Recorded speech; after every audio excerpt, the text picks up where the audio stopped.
Buenos días, chicos. Hablemos acerca de lo que viene a ser el ángulo central y el ángulo inscrito en la circunferencia. Primero que nada, acerca de lo que viene a ser el ángulo central. ¿En qué consiste un ángulo central?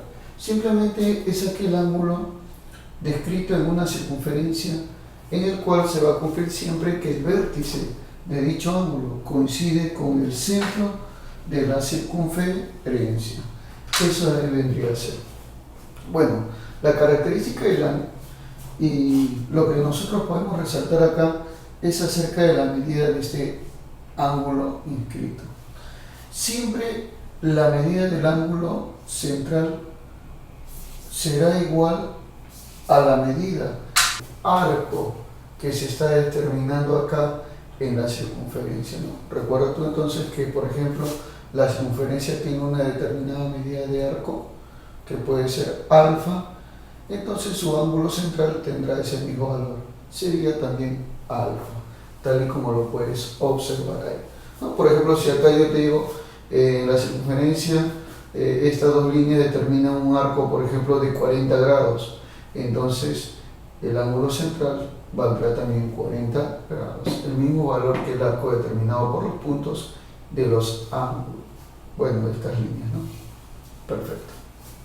A ver, y un ángulo inscrito, bueno, es totalmente diferente a un ángulo central. Si bien es cierto, el ángulo central tenía su vértice dentro de la circunferencia, ¿no? En cambio, en este caso, el vértice del ángulo no será el centro de la circunferencia, sino será un punto perteneciente a la circunferencia.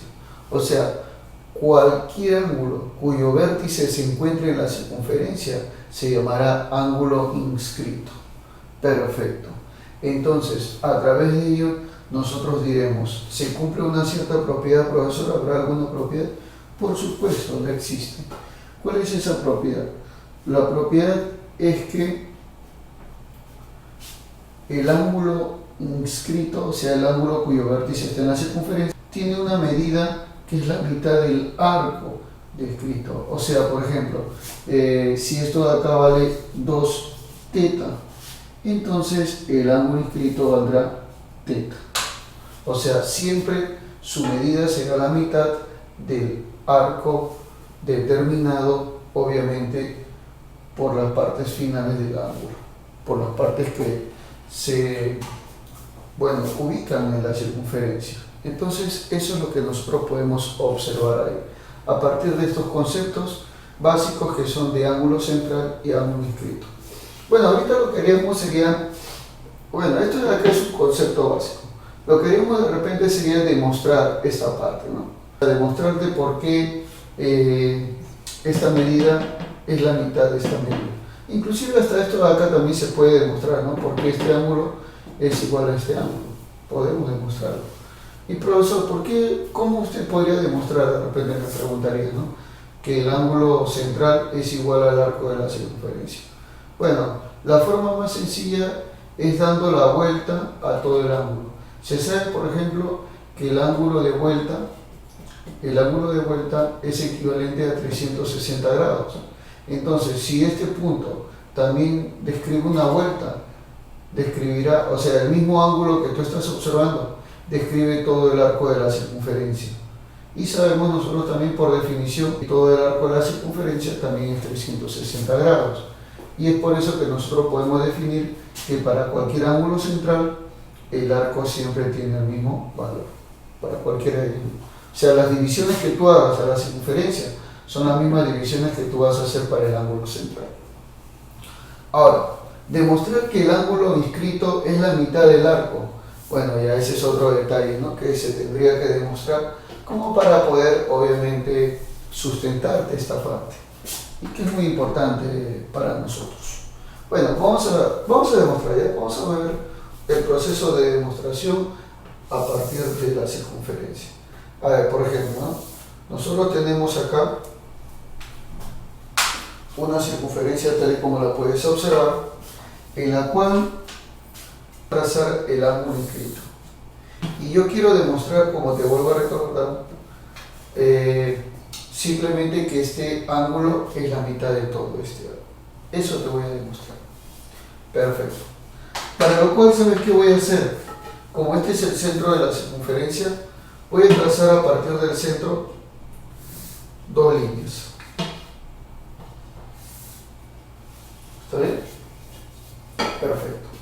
Entonces, en ese caso nosotros observaremos siempre que de acuerdo a las líneas que se han trazado a través de ello, se va a cumplir siempre se cumplirá que este ángulo es igual a qué, es igual a este arco, ¿no? Eso es lo que se cumple siempre y se sabe siempre también eso. ¿Está bien? ¿Estamos de acuerdo con ello? Sí, ¿no? Ya, perfecto. Ahora, mira, a través de lo que es el centro, yo voy a trazar otra línea por acá. ¿Está bien? ¿Estamos de acuerdo con ello? Ya. Voy a trazar otra línea por acá, como la puedes observar. De tal manera que el ángulo que era θ acá, porque recuerda que este de acá era el ángulo θ, lo voy a dividir en dos medidas angulares, a las cuales le voy a llamar, por ejemplo, alfa y beta. ¿Estamos de acuerdo con ello? Ya está. Alfa y beta. Perfecto, perfecto. Todo está bien hasta el momento. O sea, en otras palabras, θ para mí será igual a alfa más beta. ¿Estamos de acuerdo con ello? Se ha dividido el ángulo θ en alfa más beta. Perfecto. Pero además tú ya sabes que del centro a cualquier punto de la circunferencia la distancia es la misma, ¿no? ¿Y cómo se llama? ¿Cómo se llamaría esa distancia? ¿Me recuerdan? Claro, se le llama radio. O sea que este es radio y este es radio. Las distancias son las mismas y eso nosotros denominaremos radios. Y mira, si tú te das cuenta acerca de ello, el triángulo que tú estás observando acá, al cual le voy a llamar, por ejemplo, el triángulo AOB, es un triángulo isósceles. ¿Por qué, profesor? Porque OB es igual a OA. ¿Te das cuenta, si no? OA igual a OB. Entonces, como tiene dos lados iguales, también tendrá que tener dos ángulos iguales. Ah, ya, profe. O sea, quiere decir que si esto vale alfa, esto también valdría alfa. Y lo mismo pasaría con el triángulo OBC. El triángulo OBC que tú estás observando ahí, también, como lo puedes observar, tiene dos lados iguales, porque son los radios, sus lados iguales. OB como C son iguales. Entonces se trata de un triángulo isósceles. Y si es un triángulo isósceles, al tener dos lados iguales, también tendrá dos ángulos iguales. O sea que esto también será beta. Perfecto. Entonces, más o menos ya estamos siguiendo ese paso adecuado como para poder demostrar esto. Ahora mira, ¿qué te parece si yo jalo un poquito más la colita por acá? Jalo un poquito más nada más. Este ángulo que tú estás observando acá, este ángulo, simplemente es el ángulo externo del triángulo AOB. ¿Te das cuenta? Es el ángulo externo. ¿Y aquí es igual a un ángulo externo en un triángulo? ¿Recuerdas? Claro, es igual a la suma de dos ángulos internos, o sea, alfa más alfa, 2 alfa. Muy bien. Y bueno, de acá también lo mismo, ¿no? Este ángulo sería el ángulo externo del triángulo OBC. ¿Está bien? Y aquí es igual un ángulo externo a la suma de dos ángulos internos. O sea, sería 2 beta. Ah, ya. O sea, quiere decir que el ángulo AOC vale 2 alfa más 2 beta. Pero si tú te das cuenta, 2 alfa más 2 beta es el doble de esto, o sea, no. Y si es el doble de esto, sería el doble de teta. O sea, quiere decir entonces que todo este ángulo que estás viendo acá valdría 2 teta. Y si este ángulo vale 2 teta, el arco mide lo mismo, 2 teta.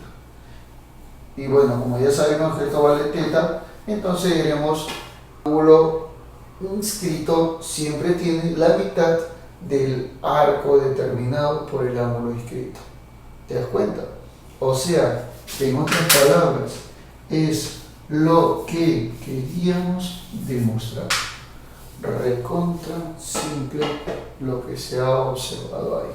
Entonces ya nosotros podemos decir sencillamente y fácilmente que siempre un ángulo inscrito tendrá la mitad de ¿quién? Claro, la mitad del arco determinado en la circunferencia por dicho ángulo inscrito, lógicamente, ¿no? Eso de ahí nosotros tenemos que observar.